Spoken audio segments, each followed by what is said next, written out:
Now, when you think of portrait mode, you likely think of the iPhone, but as we all know, the iPhone wasn't the first one with this feature. What if I told you there was a phone that has portrait mode already? And what if I told you that phone was more than 2 years old? And what if I told you that phone mastered portrait mode better than the newcomers? I'm Ken the Mono Reporter, and this is the iPhone 8 Plus versus the Google Nexus 6P portrait mode shootout. When the Google Nexus 6P came out in 2015, it had all the makings of a masterpiece. Glass and metal build, stock Android, and cameras that were nothing to ignore. The rear-facing camera shoots 4K video, and the front-facing camera shoots 1080p. But now that we live in a world of dual camera systems, features like portrait mode are available to entice the buyer, at least for some companies. But surprisingly, this oldish phone has that feature already.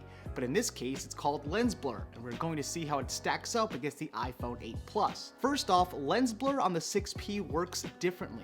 First, you line up your subject, snap the photo, and then slightly raise the device. Then you allow the image processing to do its job, and boom, you got it. You can also change the amount of blur, much like the Samsung's portrait mode after the shot is taken. Now that that's out of the way, let's see some comparisons. First, a normal portrait. This is my buddy Troy at T-Mobile. He's just an awesome guy.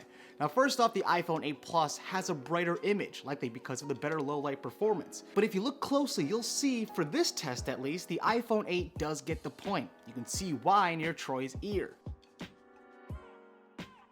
Now let's try how they both do with details. This photo is of a Lucky Lion I leave in my car.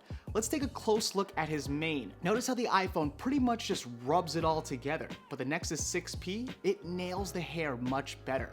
You can actually see separation. So for this one, I have to give it up to the 6P. Now for our last test, we're going to try the selfie camera. Right off the bat, the iPhone 8 Plus does not take portraits using the front-facing camera, but the Nexus 6P does, and it does so pretty well. So the point by default goes to the 6P. So now you know how the Nexus 6P stacks up against the iPhone 8 Plus. Mind you, this is from 2015, and this one came out only a few months ago.